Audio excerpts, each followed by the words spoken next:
Hello again, welcome back to Asgard, and welcome back to SevTech Ages, Age 4. So today is actually the first day that we are officially starting out in Age 4. We're going to hit Age 4 stuff, and I'm pretty excited for that. We also do need to get a flamethrower this episode, so we will get into that as well. But I have done quite a bit of work since last episode, and I did kind of jumpstart into Age 4 without you guys, and I'll go over what that is really quick. But first up, I did a bit of building. I've started working on this section. Now that we're in Age 4, I was kind of waiting for this. Whoops. I was kind of waiting on Age 4 for this. This is actually asphalt from the car mod. It's just 8 cobblestone and a piece of charcoal or coal. Of course, I use charcoal because I've got infinite of it for 8 asphalt. So what I've done is just ran a roof that goes through here. It's not, I've still got to do something with this castle brick. I don't know if I'm going to do chisels and bits and smooth it out or how I'm going to do that, but this took a lot of hours. It took a lot of hours, in fact, to get all this just right, how I wanted it and everything, and just to place all these blocks, because the builder's wand does not work well with these. It'll place them in the wrong direction. So this roof spans all the way around the building. And then I also did a bit more mining and stuff. I also worked on handrails up through here. This is the iron lattices from Rustic, and these go around the span of the castle. This was actually a lot of stacks of these things, like close to 10 stacks of iron lattice that I used.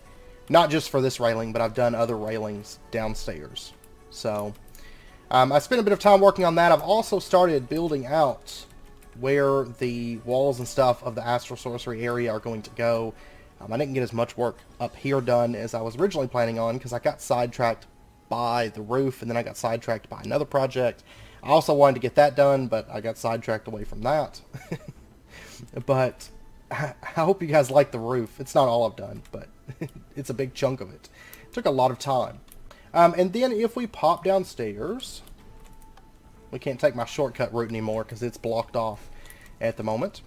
If we step over here, this room over here that was like big and empty before, I've actually started working on what's going to go in here. Now, some of the stuff that's going to go in here isn't even going to be in here until Age 5. But we have the blocks to finally build it out. Look at this. This is the room. A lot of it's empty, and a lot of it's all unfinished. It's just, I've started working on it. So, since last episode, I did find crag rock. I actually found 2 crag rock mountains off in that direction, as well as an autumnal. Let me actually pull up the map here. Set it today. If we take a look here, you can see I've actually explored off. It doesn't load all the chunks, but there's a crag rock mountain way over there. And then you can see I kind of flew around here. Right there's the autumn woods, and there's another crag rock mountain. And then I was flying around in here. The reason I was flying around so much is I was looking for saplings, because I spent a bit of time, and this is where I kind of got a jump start in Age 4 without you guys. The bonsai trees, I went ahead and did those off camera. I'm going to show you how they work, just basically how they work and everything. But I did go ahead and get a jump start on those because it was mainly setting up filters, was the main, and collecting saplings was the main thing that was involved with it. And if you take a look here, you can see there is, altogether, there's 37 trees that can be used with it. It's not all the trees. Not all trees can be used with it, but a vast majority of the trees can be used with the bonsai trees. I actually have all of the saplings at the moment that can be used, except for the primal core ironwood, because there's 2 different ironwoods. I haven't found the ironwood from primal core. I also haven't found fir trees, and then I haven't found magma slime, purple slime, blue slime saplings. Those may not even be obtainable until Age 5, because once you hit Age 5, I know that there's the there's the environmental tech, the nature miner. I think that's what it's called. It's one of the resource miners. There's one of those that gets saplings and plants and stuff like that. And I know that you can get the saplings that way. And I know some people on the server have those saplings. But I haven't found them personally. But anyways, over here, and I've left this. Actually, let me pop over. I meant to grab some more of that crag rock block, because I was going to fix the floor. I left the floor open. Actually, I had the floor closed off, and then I opened it up so I could show it to you guys. Right here, this is all grates from Better With Mods that kind of go through and just act as like a nice wall. This section here, I don't know if I'm going to add additional saplings for bonsai trees if I find that there's like some kind of tree that I'm just using massively, but probably not. The fact is, it's on a server, so this stuff runs all the time, and it's really, really fast. Bonsai trees, I love bonsai trees. They look cool. Like, look at this. You can actually sit and watch, you know, the trees growing. They look really, really cool. They're the most OP thing in the world because it's a one-block solution to tree farming, and it's fully automatic super easily. But it's still quite handy. Especially when you have a lot of saplings like this and you don't necessarily want to make a tree farm for all these different types of trees, but you want all the resources for building from all these different trees. So, and I mean, the fact is, I mean, it's age 4. Takes a little while to get up to this point. By the way, the bonsai pots, you craft these with just bricks and dirt. Super, super cheap. Now, these ones here are a little bit different. The bonsai pots, they'll grow the trees just like this, but you have to actually use an axe to harvest it. Of course, you can automate it with some kind of, you know, autonomous activator type block. But for the most part, they're a more manual solution to it. And then there is the hopping bonsai pot, which is just you add a hopper on the bottom in this pack, which I think is actually standard recipe. And then what it does is it will automatically harvest the stuff from it, and it will deposit it into an inventory below it. So I've got these ironwood storage crates. I think they look pretty good. And they're just collecting all of the resources from these bonsai pots. And they're going, you know, the bonsai pot items are going into the storage crate, and then I've got input routing nodes down through here that take everything and send it over to the storage buildings, or the storage building in the wood storage area. So that's the whole setup. That's all there is to it. I will say it took a long time to do this because these saplings right here, these 4, these are my crowning jewels. The rest of the saplings, I was able to knock through those. I mean, I had to fly around looking for the autumnal forest for a bit. And the yew sapling, which is this one right here, this one took me a little while to get a sapling for, because for some reason it took me forever to get one of these. I had to, the saplings just weren't dropping. It took me, I don't know, it was a lot of trees. It was a lot of yew trees. I was flying around like looking for them, and then vein mining the leaves off, and then finally got one. And it had to have been like 20-30 trees before I got a sapling. I don't know what was with the drop rate on those, but it was horrible to get a yew sapling. But these 4 trees took the longest. Namely, the tree of transformation was the one that took me the longest. The rest of these, the minor tree, I actually found pretty early in. The tree of time took a while, and the sorting tree, I actually got a couple spares of those. I have spares of, I know, sorting tree and minor tree. I think I have one spare tree of time. But this tree of transformation took me the longest, I think it was. And basically these trees are just, they're rare items that come from the spider dungeons in the Twilight Forest. You can get these. So they took a while. And actually, those were the most important because I wanted the leaves off of these. These are the only trees in this area, though, that do not drop saplings in the bonsai pots.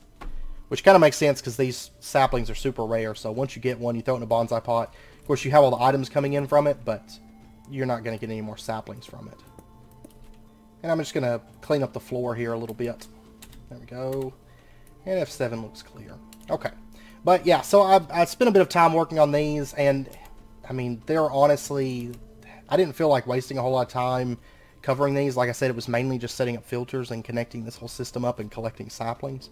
I mean, I spent about 8 hours working on getting these in place, like making the stuff and then going through spider dungeons and flying around looking for the saplings. But as far as setup time, I mean, it was quick. So, and I mean, basically you can take your bonsai pot, your hopping bonsai pot, just place it down with a right click, and then just right click your sapling in. It's that simple. And then it's running. And you can also use bone meal on this, and I believe you can actually use any form of bone meal, which would be, there it is, Sigil of the Green Grove, I was looking for that. And you can right click to speed it up. So, And you can actually see the time displayed, and you can actually look at it right here as well. You can see like Darklands takes 30 seconds, but Minor Tree takes 2 minutes and 30 seconds. Tree of Transformation, the Twilight Forest, those 4 rare ones, they take 2.5 minutes, and that's because, you know, they're rare and the resources and stuff out of those are a little bit more precious. Slime, a little bit more precious, so it takes a minute. I would love to get one of those. So I have infinite slime. Now, I don't know if you can use bone meal on these. You can. Yep, you can use bone meal on these, so I mean, technically you could automate that, but there's not really a whole lot of point, especially with it being on a server. There's not any reason at all to bother automating it, because they still pump out resources like it's going out of style. Because at first I didn't have all these crates plugged up to the system, and these crates were filled in like no time. They were filled in like no time at all. This area up here is going to be kind of like a, once it's done, and I actually have some stuff I have to move over here. All those cloches that we set up with all the plants, all the fruit and stuff like that, I decided I'm going to move them up here as well because I have all the space. And then later on we're going to get magical crops in this area as well with cloches. But this is going to be like a royal greenhouse area is basically the plan. This right here, this is chisel and bits windows. I did it kind of like these iron lattices is the style. These are actually blocks of steel. I used about 4 blocks of steel, chiseled them down. I actually have some bits left though from that block of steel, or those 4 blocks of steel, but these are all just block of steel bottom and then green street glass right there. And I quite like those windows, and it kind of matches the iron lattice railing that kind of runs through here. And this is the roof that I was showing you. This is the inside. It's not done. I've actually got to figure out what kind of stairs I want to use, or chisel in bits and blocks and smooth this out so it looks a bit better. But for right now, it took forever already doing that roof. But honestly, the inside's going to be a whole lot easier once I settle on a block on that. But yeah, I was so happy to finally find Crag Rock Mountains. Like, I was like celebrating basically. I was so excited. And then also, while I was in the Twilight Forest, I did take the time to kill this creeper. I did take the time to get 4 more trophy pedestals so that we could put the other 4, because I didn't have, you know, I only had these 4 trophy pedestals for like ever. And then since I was already flying around looking for stuff, I went ahead and farmed up 4 more of these. So kind of icky, but didn't take nearly as long as those saplings did to get. And then I also did some a little bit of exterior work, like this area here that used to be like all kinds of destroyed looking, and right here that's above those water wheels that I had to break that. It was forever ago, and I finally got around to it when I was going through working on this roofing section. I did clean that up, so it kind of comes up here. And I also fixed the grass in a lot of areas that needed grass, and added a little bit of grass up here. This area here is starting to somewhat come together like I want it to. Still a lot of work. Like every time I spend, like I literally spent forever building and working on this stuff, and I'll spend a bunch of time and then I'll look at it, and parts of it, you know, I'll be really proud of, but then it's like, I still wish I could have got more, but it's such a big build. It takes forever. It takes absolutely forever to do this stuff. Oh, and by the way, since last death, I almost have 15 days of playtime since last death, and currently have 36.16 days of play. So, just a heads up. But anyways, I think that's the main things. I mean, I did some other like little miscellaneous stuff around in the castle area, and cleaned up a couple little spots, but nothing else major that comes to mind. Oh, and I had to fix the plastic system. For some reason, when I had the fluid sorting pipes right next to like a pipe system, they would, even though I disconnected the pipe, they still wanted to pump the fluids into there. So my plastic system got all kinds of messed up. It had like distilled water inside of both tanks, and lubricant inside of the tanks that were supposed to have the steam that was, it was all kinds of a mess. So I just had to move the pipes over and do a little bit of stuff like that, but nothing major. I just had to make sure they weren't touching that fluid routing pipe. So anyways, today we're going to be picking up into Age 4 and getting into these advancements. Of course, the last episode we did do a little bit of Age 4 stuff, which was mainly collecting these 4 resources here. We did knock that out. But today, I want to start with PneumaticCraft. And the reason we're going to start with PneumaticCraft, there's actually a few reasons. Some of them I'm going to keep inside until we get to that point. But one of the major things I would like to start working towards within this pack, or within this age, is refined storage slash AE2. I do think I'm going to go with refined storage just because it's the pack tailors more towards refined storage within this pack, and refined storage is just way OP. Plus, it's got some new features in 1.12 that I haven't personally got to check out. I know a lot of people said, because I hated refined storage like in 1.10. I hated it with a passion because it was just broken and it was missing so many things. I'm sure we're still going to use some features from AE2 and still use AE2 like subnetwork stuff, little things like that. But I do want to start working towards refined storage. However, within this pack, we are going to have to get the presses before we can even do the applied energistics presses, before we can even do any refined storage. And to get the presses within this pack, I mean, you can duplicate, but to actually make the initial press, you have to use PneumaticCraft, which is a-okay by me because I absolutely love PneumaticCraft. I absolutely love it. So we're going to have to do PneumaticCraft and go to the end before we can actually start into refined storage. Oh, but before we do that, one thing I almost forgot about. I want to make one thing that is not quest related, progression related, or anything. I've got all these levels building up on me. And the book, I love the book from Blood Magic, but you have to put the levels in one at a time, right? You have to sit there and just hold right click. And I don't want to do that. I want to make an experience pylon from Cyclic. And this experience pylon, I just want to go put it in the enchanting area. Right over here. Where do I want to put this thing at, though? That is the question. I tell you what, we're going to put it like in the center of the floor. So it's kind of like centralized, plus it kind of looks really cool. So we'll put it right... I tell you what, we're going to put it right over here. And this is the only block I really got. I mean, I've got that crag rock, but it'll turn back into cobblestone. I'd rather keep it smooth. So we'll put that right there, and then what we can do is we can add experience. We're going to go ahead and say drain all experience from the player. And it actually cannot drain that much. It only took about 30 levels from us, so let's just keep clicking all, and we should be able...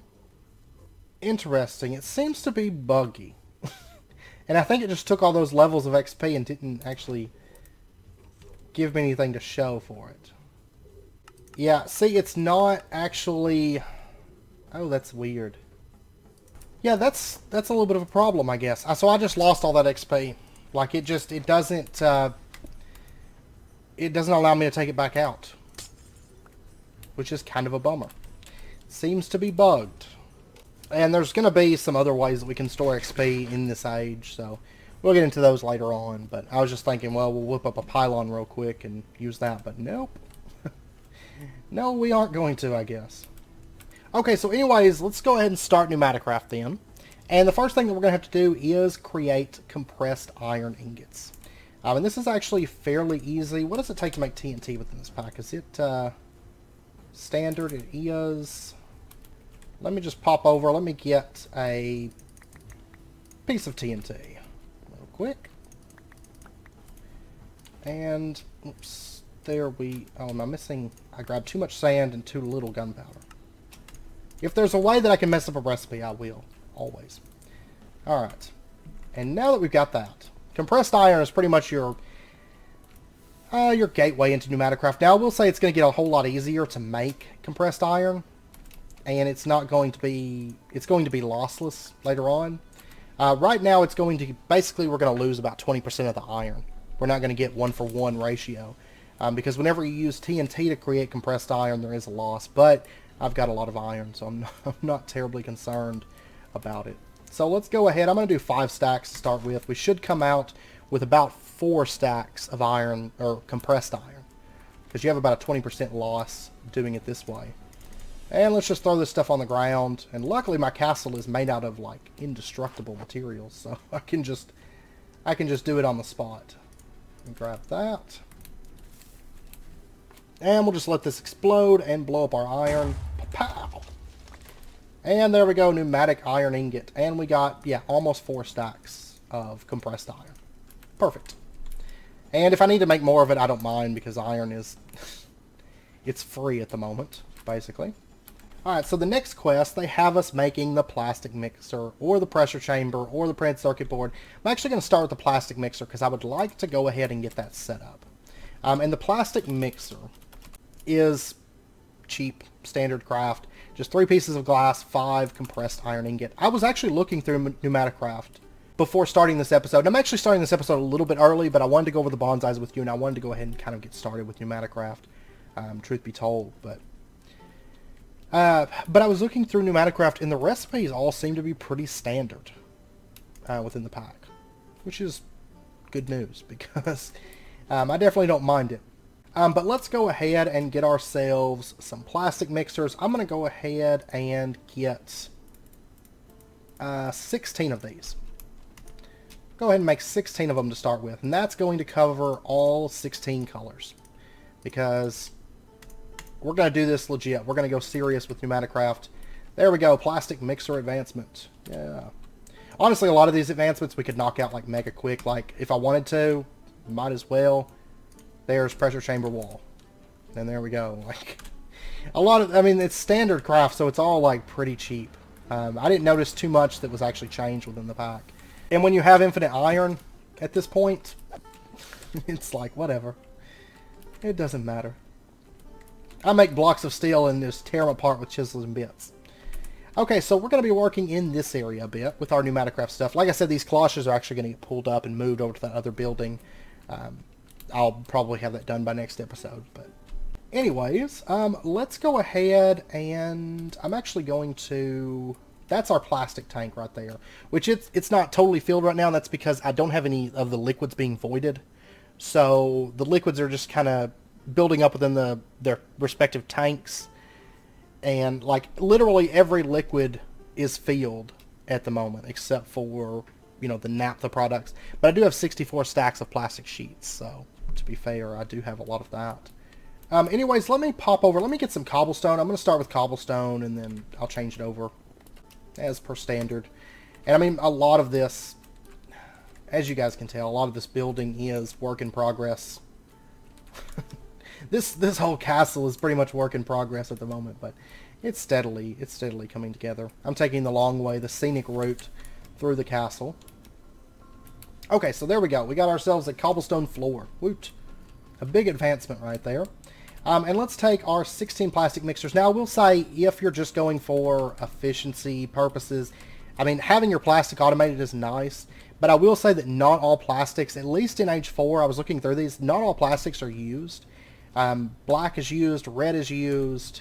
If you're going, I mean, honestly, if you're just going through progression, most of these you don't have to make, but anyways, let's see, it's,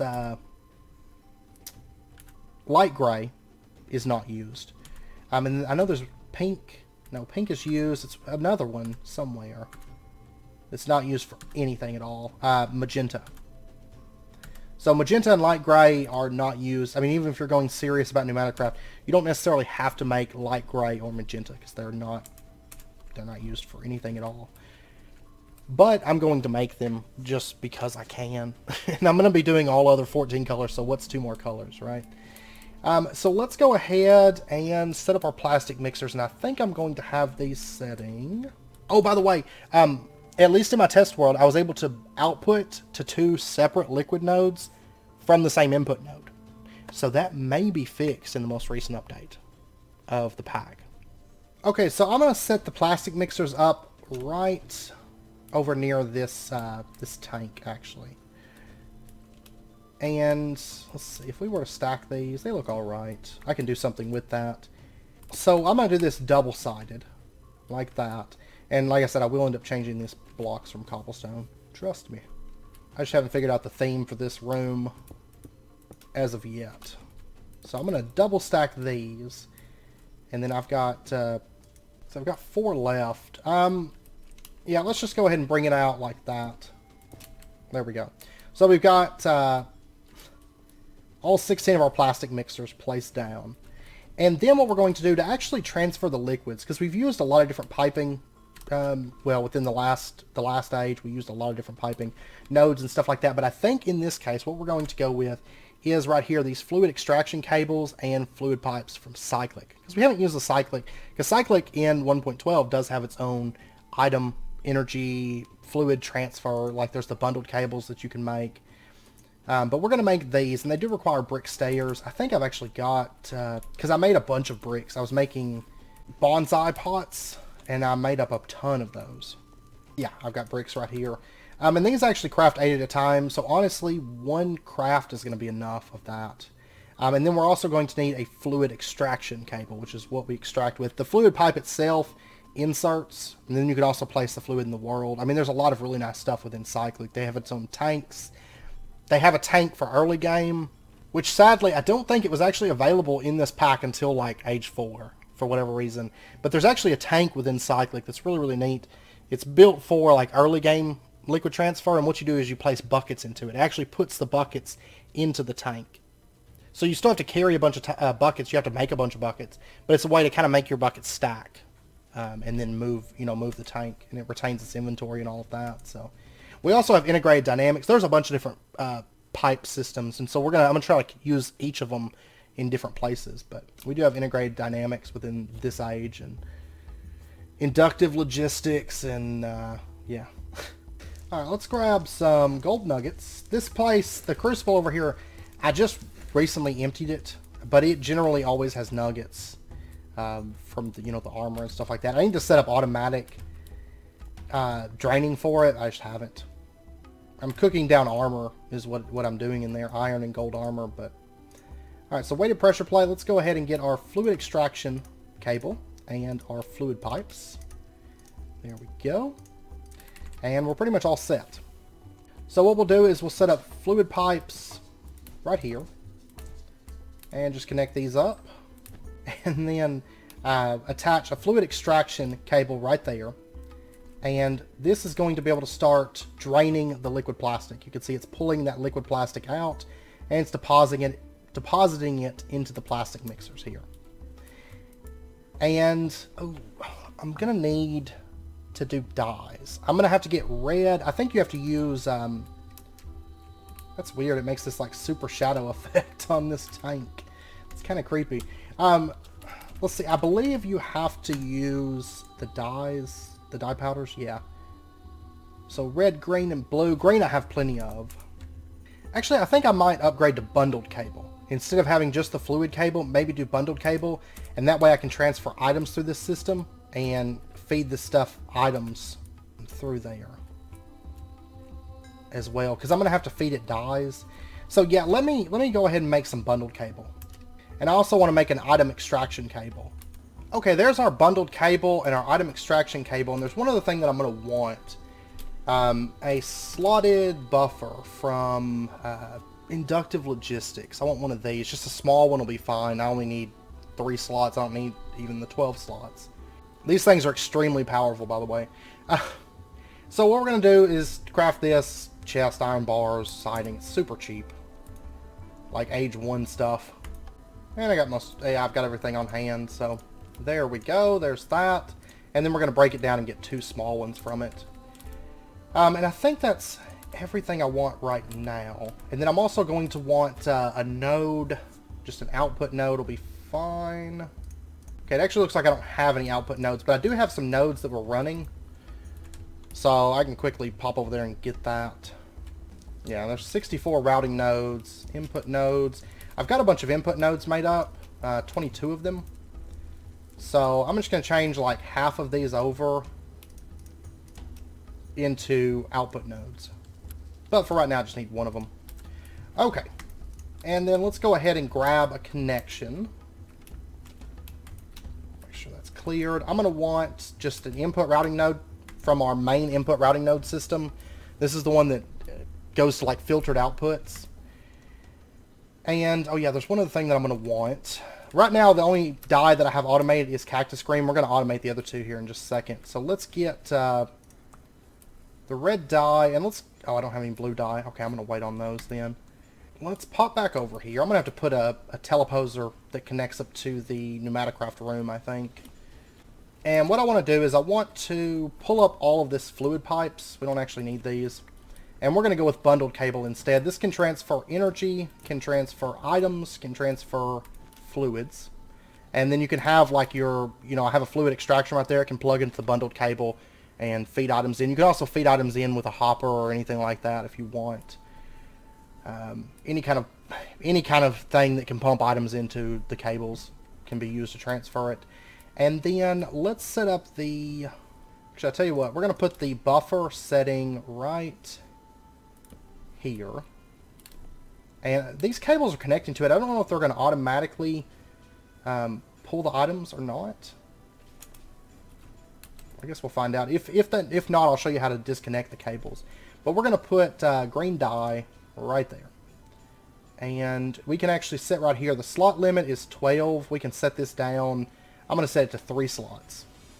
And actually, yeah, let me go get a piece of green dye and a piece of red dye so that I can go ahead and lock this. Red dye. I've got some of those actually. And let me get a piece of lapis here. And I'm just going to throw it into this crusher. The one in this room. I have so many options for crushers. It's crazy. Okay, so there's some blue dye powder. And so we'll go ahead and throw some blue dye powder in there and some red dye powder. And we're going to set it to slot limit of 3. And we're going to go ahead and lock this. Click right here to lock it. So that if we pull out the red dye, you can see it's still got red dye locked in there. It just doesn't have any on hand at the moment. And then I'm going to set the stack size to... I'm going to leave it 64. That'll be fine, actually. You can set the stack size. I mean, you can set it down to 1 if you want to. And then go up to 64. And actually, these higher ones, you can see that the larger sizes, you have like normal S, M, L, and XL. And they have different amounts of slots. So you have 12 slots, 24 slots, 48 slots, and 96 slots that you can set just like this. And then you have the advanced buffers, the extreme buffers, the ultimate buffers. And they go up to a stack limit of 32,768 items per slot. So you can have 96 slots each with 32,768. Realistically, these things can make some very powerful item storage if you want to use it for that. Because, I mean, they're pretty much like super drawers, 96 super drawers in one block space. And you can access them with storage buses or whatever, from Applied Energistics or Refined Storage, whatever. I mean, they're just a buffer that stores items. So they're actually pretty powerful. But anyways, that's what we're going to set for this one right now. And then let's go ahead. They're not going to automatically pull out without using an item cable. So I'm going to show you how to disconnect the cables if you don't want them to connect somewhere. And it's actually really, really simple. I do quite like Cyclic's item transfer system. I like it a lot. And inductive logistics is another mod I absolutely love. It's not in enough packs, I don't think, but it's so good. Those item buffers are like the best buffers. And then there's actually a lot of stuff within the mod too. That's just part of it. But what we're going to do is we're going to take our redstone torch and we're going to right click. I actually have to right click. There we go. I can actually cycle it. And just right click it and it'll turn yellow, and that means the cable's not connecting. It doesn't really matter here if the cable connects, but technically it could route the items back around and deposit them into the buffer, and we don't want that. So, and then we're going to take our item extraction cable and just put it down right there, and it's going to start pulling out the items and depositing them into these right here. I don't know which one it actually went into. There they are. You can see that this little bar here is kind of filled up with green and blue. That's dye that's been deposited in there, and this one got the red. So, main thing to keep in mind with the cyclic cables, you don't have like a priority system or something like that, I don't believe. They're fairly newer feature, but I don't think that there's like a priority system. No, there's not. Anyways, let's go ahead and set up our output routing node now. And we're just going to put it, setting right there is fine, and then just connect this to our node system, like so. And look at that, it's starting to get red dye building up in here, and it's pulling out as fast as the node's sending it. It transfers this stuff like super fast. I'm surprised red dye isn't, it's probably pulling out the green dye, and then, yeah, it's going to pull out the red dye whenever all of these get filled with green dye. You can see they're filling up here And it'll take a minute for that. But then the red dye will get... It basically pulled out the red dye, and then as soon as it got the green dye, it saw this as a higher priority and started filling or pushing all that out. Okay, so now that that's in place, we can technically make plastic now. Well, I don't have blue dye yet. We're about to get that. Before we really get serious about running our plastics, because we're going to have this all just pushed out to a drawer, and we're going to keep so much plastic of every color on hand. Of course, right now I'm out of liquid plastic, but I'm going to have to start voiding some of those other liquids because there's just so many of them. There's just so many of those other liquids that have just piled up on me. But what I want to do for automating the other dyes, if we take a look at, say, the blue dye, for example, we have one new machine here that we can use for automating this. There is the industrial mill, actually, which we could do. But the thing is, those multi-blocks are so ugly, I don't want to use them. So we're going to go with the crusher from Actually Additions, actually. We're going to go with this because it's not that bad to make. It is a little bit expensive at this point, but it's going to be fun to craft. So we need 4 compressed iron plates. We need 4 pistons, which I already have those made. And then we also need a machine case, which takes 6 compressed iron plates. That was, yeah, that was compressed iron plates. So 10 per crusher. Then we're going to need plastic sheets, which we have. We need cobalt plates, which we can make in the metal press. And then we're going to need stabilized metal, printed circuit board, black iron frame, Certus quartz crystal. A lot of parts to this. But it's all stuff that we can make fairly easily. Printed circuit board probably being, I think, the worst part. And I'm going to want to make 2 crushers. I'm going to make one for red dyes, one for blue dyes. Now, technically, I could just make probably the industrial loom or something, or run this stuff through a crusher, and it would be way cheaper, but this will be fun, I think. It may be next episode before we get it all running, because we do have to do a bit of PneumaticCraft in order to get this stuff up and going, but that's all right. That's okay. So I'm going to go ahead and get the plates running. So 4 cobalt plates, and then I'm going to want, 20 compressed iron plates. So we'll get those all pumping out and running. And then we're going to have to start getting into actual PneumaticCraft, the air pressure and all of that. So what we're going to do is we've already got some pressure chamber walls. Let's pop down there. Let's go ahead and build ourselves a pressure chamber.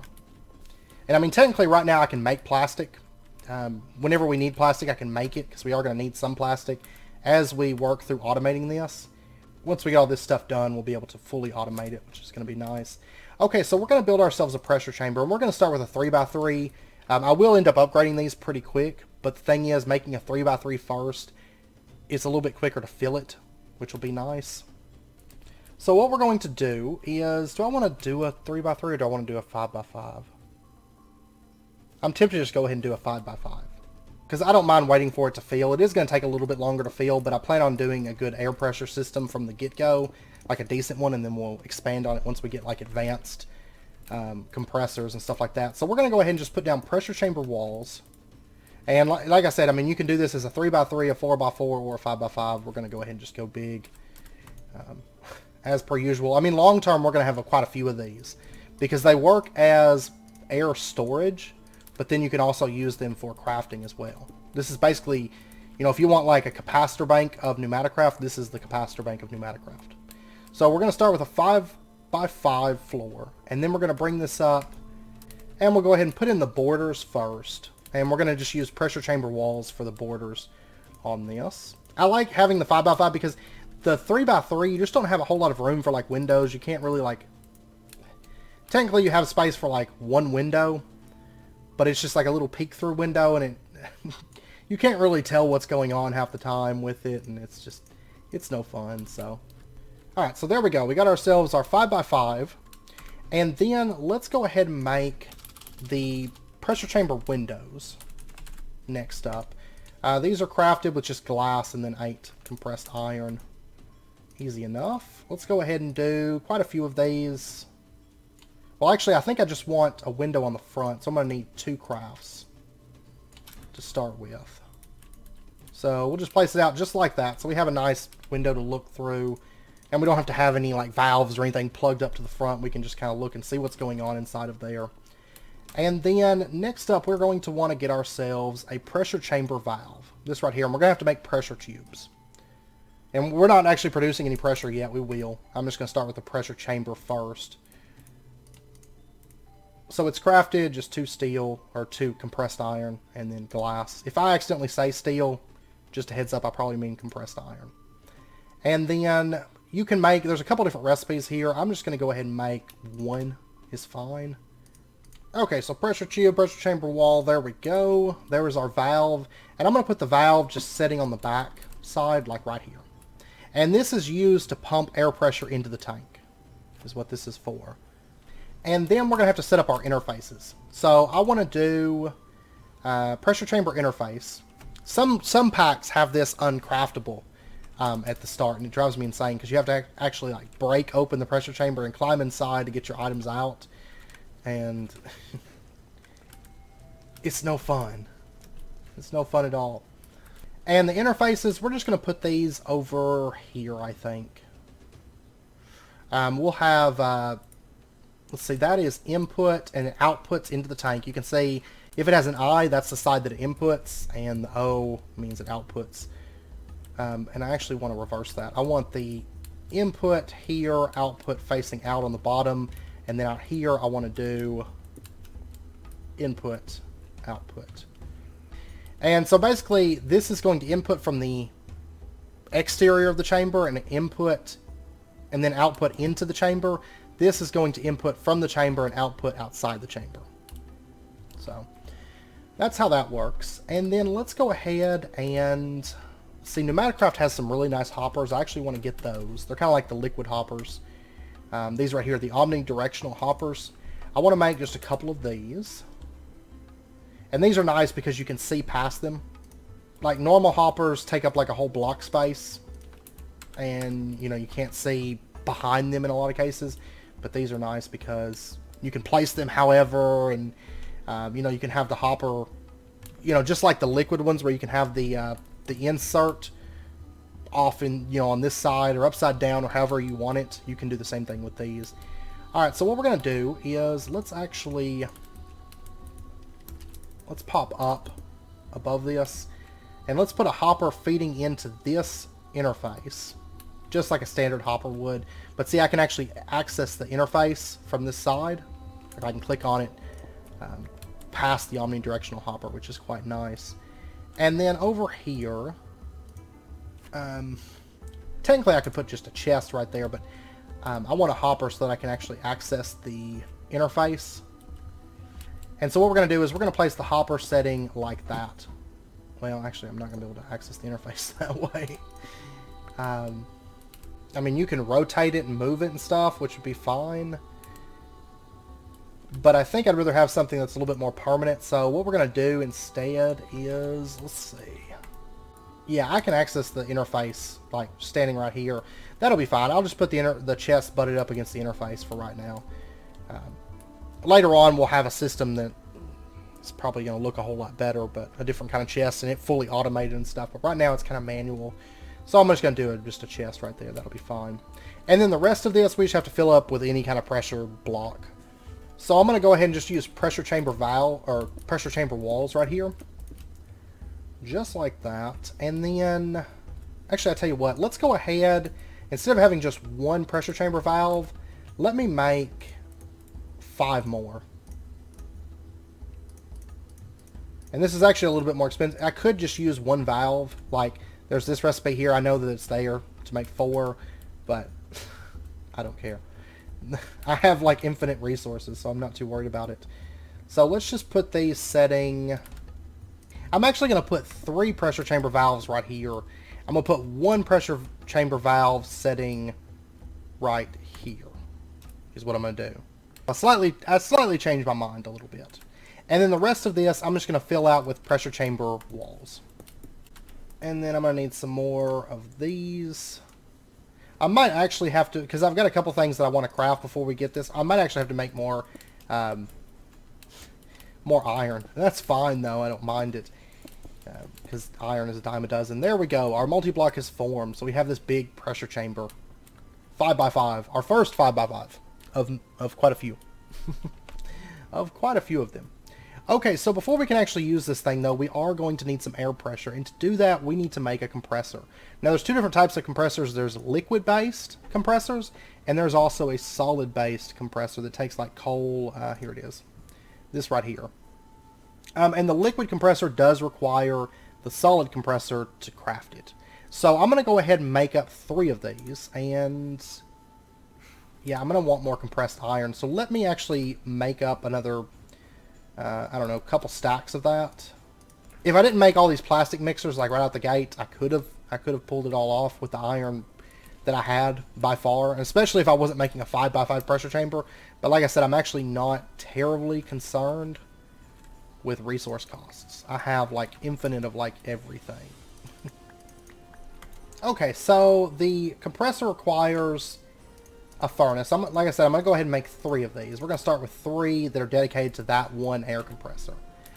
Because I think I'm going to do the system a little bit different than I have in other packs in the past, and we're going to make a really big air pressure system with multiple tanks acting as kind of like a buffer, but also they're going to feed into the main system from there. Like, it'll make sense. It'll make sense whenever we get to it, but we're going to make a really nice system in this pack, I do believe. And go pretty crazy with it, I think. Because I'm going to be using a lot of stuff from this mod, like elevators and stuff like that. Where did it go? There we go. Air compressor. Let's go ahead and get 3 of those. And then I'm going to go ahead and upgrade to the liquid compressor. Now, you can use the solid fuels if you want, but liquid compressor I tend to like a lot more. I like having liquid base because if one of the best things about liquid compression, because you need to make sure that your air pressure stays within a certain threshold. You know, you want to keep your air pressure high without going over the threshold. In standard pressure tubes, that threshold is 5 bars of pressure, and then the advanced ones is 20 bars of pressure for those. So, which we'll be able to get those a bit later on once we get the assembly system up and going, which may not take that long, but liquid's nice because whenever you tell it to stop, it stops. Right then and there, no questions asked, it stops. And besides, we have plenty of liquids. We have plenty of them. Let me get a little bit of leather, and let's go ahead and get our liquid compressors. There we go. So we got 3 of those, and then one other thing that I'm going to want to go ahead and get is a pressure gauge tube module. These things are like the bread and butter. At least they're my bread and butter of PneumaticCraft. I love these things. Later on, you can actually upgrade these once we get PCBs up and going, but for right now, we have to just use the standard safety gauge, which is fine. And let me go ahead and get a bit of redstone as well. And I also want to go ahead and make a wrench from PneumaticCraft so that we've got it, because I'm actually going to be using it here in just a second. And to do that, there's 2 things that we need. We need the actual wrench, and then we also need a charging station. Right here, the charging station. So cobblestone slabs and some bricks. Really, really cheap to craft. Eventually we're going to have quite a few of these things because a lot of tools from PneumaticCraft require the charging station. We'll definitely want a few of these, but for right now, 1 will be fine. There's that, and then I also want the pneumatic wrench right here. So lever, orange dye powder, that, okay. There we go. There's a stack of pressure tubes. You use these things a lot, so might as well. Okay, so there is our pneumatic wrench. Done. Alright, so now what we're going to do is... Oh, one other thing that I'm going to want, actually. Let me get a bucket of... let me see, what's the fluids that we can use within this pack? Gasoline, kerosene, diesel. And you can see gasoline is the most efficient, 1500 on that. Normally you can use like lava and stuff, if I recall, but we're going to go with gasoline. And honestly, the gasoline will last a really long time, so you don't have to worry about running out of gasoline. Chances are it's going to last forever. Unless efficiency is like just really messed up in this pack. Using those fluids, you know, the kerosene, the gasoline, the diesel, stuff like that with high efficiency, it goes a long way. A really, really long way. These machines are like super efficient in the way that they work. Honestly, a single bucket is going to last a good long while for us. Okay, so right now we're going to do kind of a temporary little system, and then we're going to move it. And this episode may run a little bit long, and I know we're not going to get the plastic done this episode, just judging by how much footage I have. So, oh, and I almost forgot, there is our pressure gauge, and then our pressure gauge tube module. Okay, we'll use that in just a second. So what we're going to do is we are going to have Well, let's actually plan for the future here. Let's set up some pressure tubes. And I'm just going to route these back around like that. Because if you have a pressure tube that just kind of faces out and doesn't actually connect to something, it's going to basically just shoot all your air out that you're getting, and it's going to get wasted. So you want to make sure and never have pressure tubes that are just kind of facing air, you know. At least ones that have air running through them. So, which it'll make more sense as we get into the air and everything. So, and then I'm going to put the pressure tube, or the pressure gauge tube module right there. And what this does is it will detect how much pressure is in the network, basically. And it's going to emit a redstone signal based on that. And the way air pressure works is, instead of RF, where it sends power from one location to another, air within a pressure system is going to kind of balance out. Now, there's certain kind of pipes, we'll get into them later, where you can, you know, limit airflow past a certain point, stuff like that. But basically, it's going to just balance across the system. So, generally, like if I look at this pipe, and let's pretend like this pipe had 3 bars of pressure, well, chances are this chamber would have 3 bars of pressure as well. And some pipes over here on the same network would have 3 bars of pressure. So it's going to kind of equalize pressure across the system. But this, we can actually run redstone out of this. And it's going to emit a redstone signal based on how much pressure is within the pipe that it's attached to. And it's going to emit redstone based on 2 times the bar of the pressure. So, for example, if it had a pressure of 1 in this, it would emit a redstone signal of 2. Okay? And the max pressure on these tubes right now is 5, so we need to make sure, and we're going to run our redstone out based on that. We're going to have our redstone come out, that would be, and we're going to go to, actually let me bring this down one more. We're going to go to a 4.5 on pressure. So 1, 2, 3, 4.5. Because I want redstone to get to this location. Actually, let me do it like that instead. I want redstone to get to this location whenever this gets up to 4.5 bars. Because basically we're going to use the redstone as a shutoff. And I don't want it to blow up. Because if you go above 5 bars of pressure, your stuff will start to explode, which is bad. Because the air is trying to escape and get somewhere. Which we'll get this set up. I just want to know basically where I'm going to set up my compressors is the reason I'm running this right now. So, alright, and let's go ahead then and set up our liquid compressors now. And we're going to have one setting here, one setting here, one setting here. And then we're going to bring out our pressure tubes like this, coming out of those. And you can see the redstone comes out, and actually, I tell you what, actually I'm going to move the, that's a 4.5 for the redstone to reach here, and I'm going to put a piece of just a block down right there. I'm going to put crag rock, so the redstone feeds into that, because the redstone actually won't connect on its own into these compressors, so that way it feeds across all 3 compressors. And we'll give each of them redstone. So for example, you know, if I put redstone torch down over here, and if we open these up, we can set the redstone behavior, and we're going to set this to enable on low signal on each of these, which basically tells it that it can run as long as it's not receiving a redstone signal. And so then if you look right here, it's redstone disallows the machine to function. So the redstone is transferring through that crag rock to all 3 of these compressors. So, okay, but that's where our compressors are going to go for right now. This is going to be, and eventually this will get moved whenever we redo the whole system with advanced tubes, but for right now this will be fine. Alright, and then we'll bring the tubes out. There we go. And let's go ahead, I'm only going to run one of these right now, because we're just going to charge up this wrench. Before I do anything else, I just want to get this thing charged up. So we're just going to place that down and connect it up so that the pipe connects into this pressure tube. So if I set it like that, it's not going to work. See, the pressure tube is not connected up to this pressure tube. So just make sure that that's connected right there. And then let's take our bucket of gasoline and just dump that into there.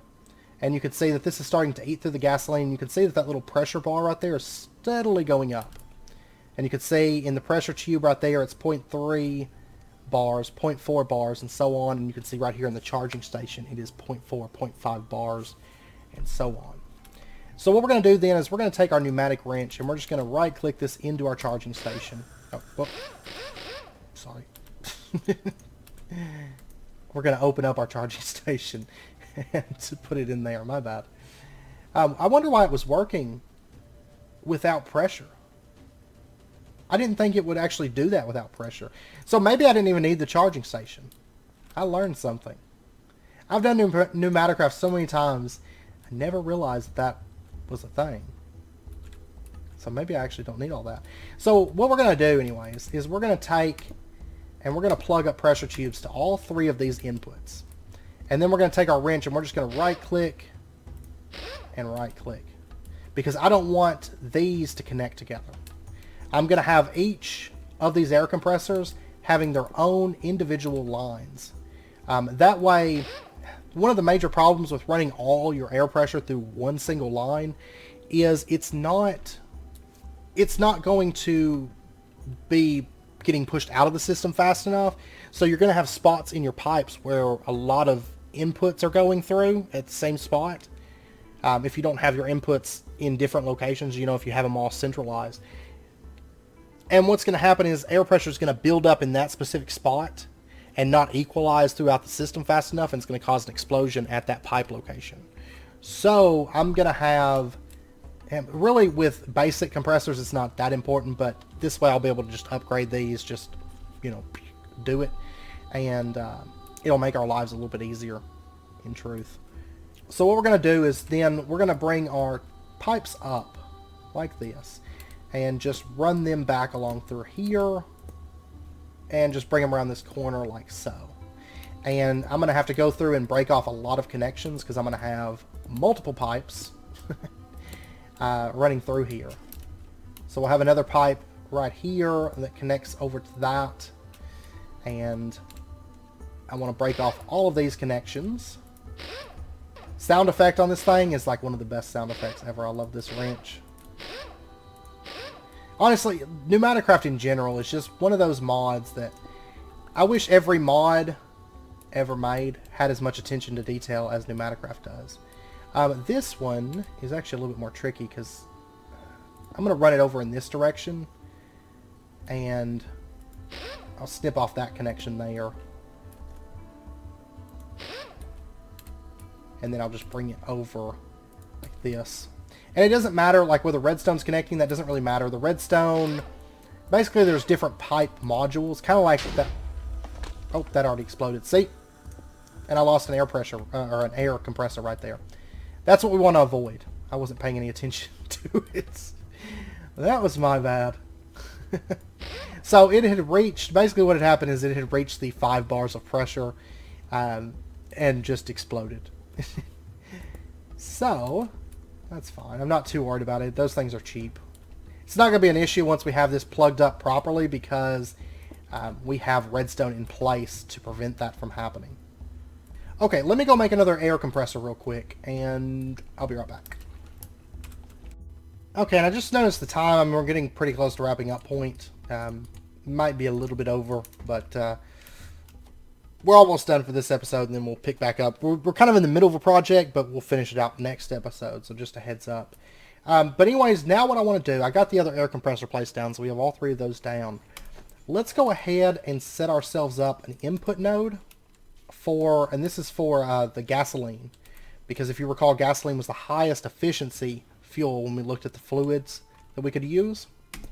So let's put down an input routing node, and we're going to say the east side fluid filter. Okay, we're going to say gasoline, and then let's go ahead and grab these. These should still have gasoline saved. And then we're going to have to do a master node. Grab this. We'll put the master node setting right... Let me just grab this connection. We'll put the master node right over here, connect that up, and then we'll connect the master node up, and we're going to do outputs over here so that we can transfer the gasoline over to these compressors. Now this stuff, like I said, it lasts forever. So we're not going to have to worry about it too much, in truth. Actually, I'll tell you what. Let me just bring this up and over like that. And then I can just plug them all into the tops. And we'll pull that up. Okay. That will be fine. And we'll just put our output routing node, one right there, one right there, one right there. And we're going to say that the downside gasoline, downside gasoline, and then downside gasoline. And then we're just going to plug this up.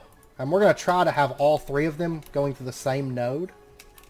And getting gasoline, getting gasoline, getting gasoline. Okay, so that has been fixed. You can have multiple outputs on the same input now. It's the first time I checked because I was in the habit of doing a separate network every time, but that is working now. It's kind of starting to act a little bit buggy now because this isn't getting gasoline. It should be. I don't know. But you can see, I mean, this is very, very efficient. It's very steadily. It is getting gasoline in this one. Just not much. Like it's getting the gasoline back every time. But anyway, I don't know. It did feed it to these, so maybe it's just not keeping all of them filled or for whatever reason. This one's filled, and it's refilling every time, so whatever. They're staying at a steady amount. It's just weird how that works.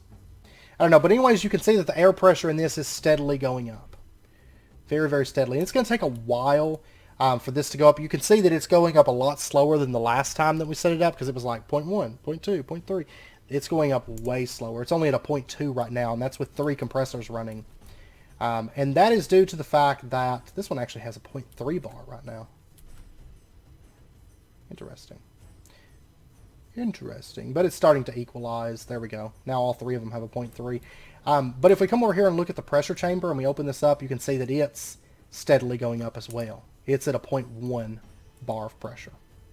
And that's mainly due to the fact, the reason it's at a 0.1, and you can see these pressure tubes over here are 0.2s. This compressor is still at a 0.3. See, it's equalizing across it. So it's steadily moving that air over into, say, like the pressure chamber, and now it's a 0.2 bar. It does take it a second. See, it doesn't equalize instantly. So that's why, you know, we want the redstone here. We want to make sure and shut it off at a 4.5, because that way, I mean, it's the way it's equalizing out. This at the most is like 0.1 higher, it seems like, than these over here. You can see that these right here, that's 0.2 bar right now. So make sure and set it like 0.5 below the max pressure. Don't go for max pressure because it's dangerous, because just a little bit above that and stuff will start exploding.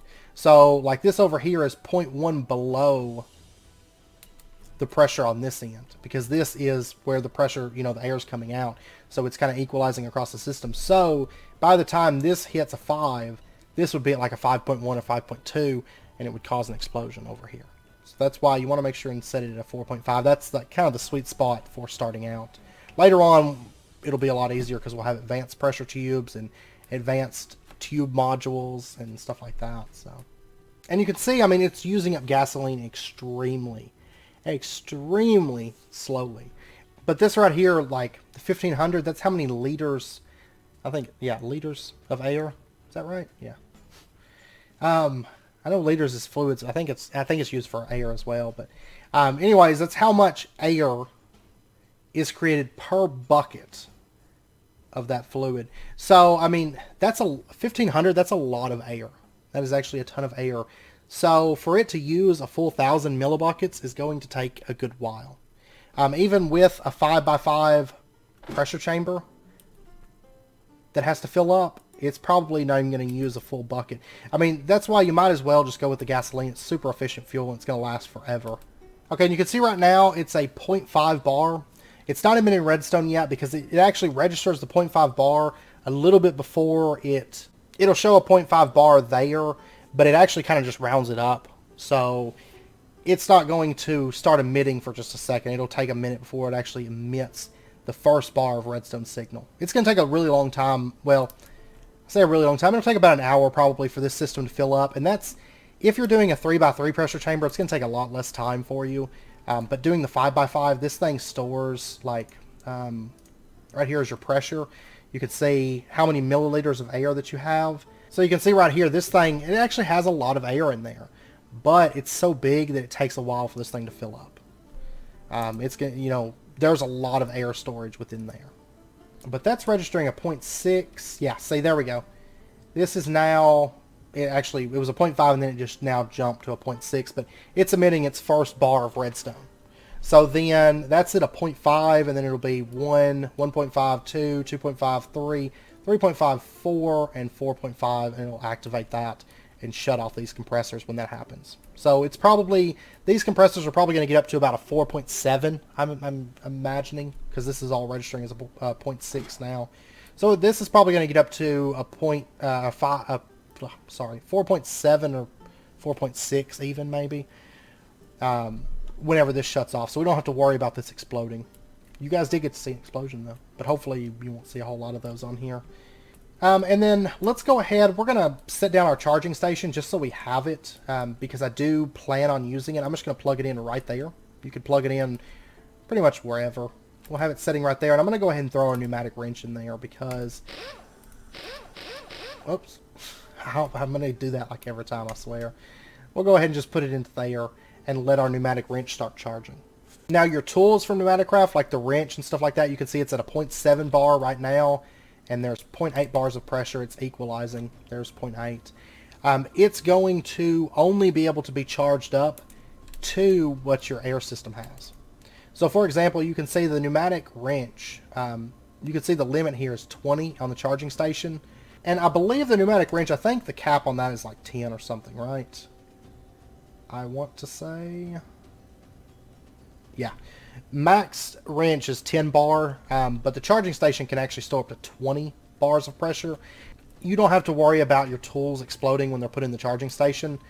They're not going to accept, they're not going to be able to get more pressure than their maximum, so they're not going to explode or anything like that. So even if we upgrade this and it has 20 bars of pressure in it, let's say, we don't have to worry about that blowing up. It doesn't matter. You just have to worry about mainly your pipes and your machines. You don't want them to get too much pressure. But there are uses for actually having the pneumatic wrench charged up. So that's why I wanted to go ahead and throw that in there so it can kind of charge along with the system. And then we'll have it charged up for when we need it. Okay, this is just about to fill up. It's about to hit, because this is a 4.5 bar. It's just kind of stabilizing, and then it's going to hit 4.5 on the redstone, And it should update, because right now I think it's reading as a 4.5. Yeah, it's just rounding up. I did add a weirding gadget, and that is due to the fact that I logged off for a bit, and I was letting this thing charge, and I came back, and it had bugged out because it wasn't chunk loaded. Basically this little section right here of the castle was like the only thing that wasn't chunk loaded at the moment, because I haven't had anything running over in this section. Oh, there we go. Power of 1, and if we take a look here at problems, redstone disallows this machine to function.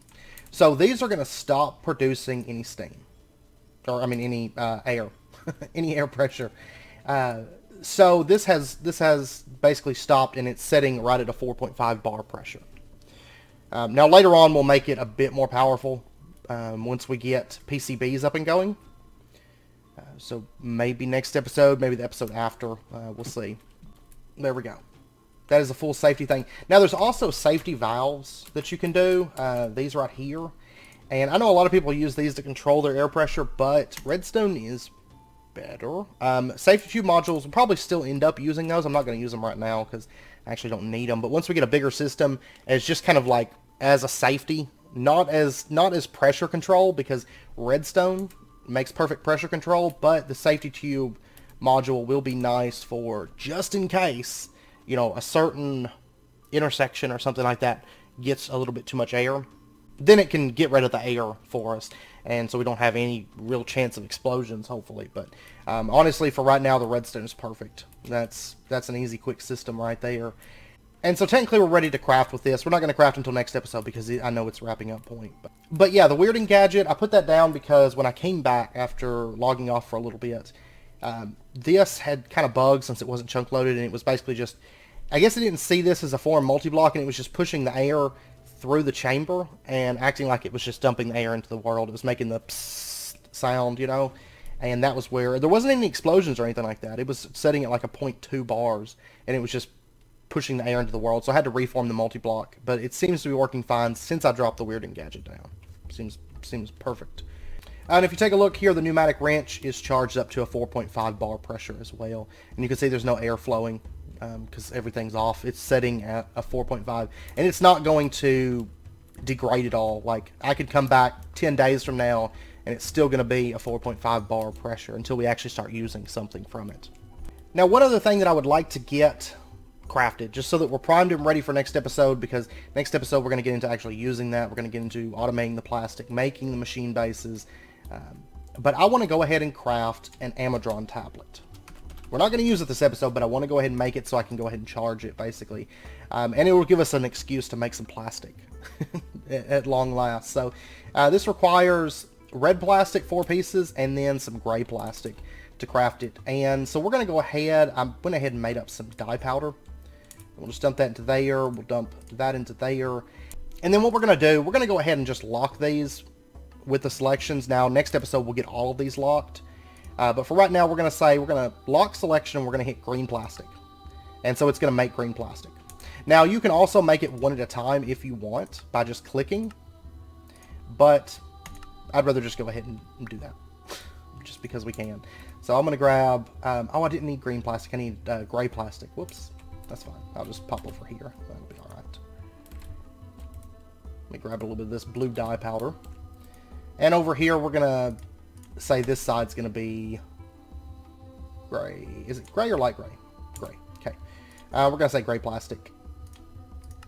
And there we go. I was thinking of green because we're going to need green a lot soon as well. So, and then we're going to need a GPS tool, which is just like this. Oh yeah, I need a stained glass pane. Or a glass pane. There we go, GPS tool, and we're going to use those a bit more later on, but for right now we just need it for crafting, and then we'll get our Amadron tablet. And advancement, Amadron delivery. Aha. Okay, and then let's just pop over here, and we're going to switch this out for the Amadron tablet.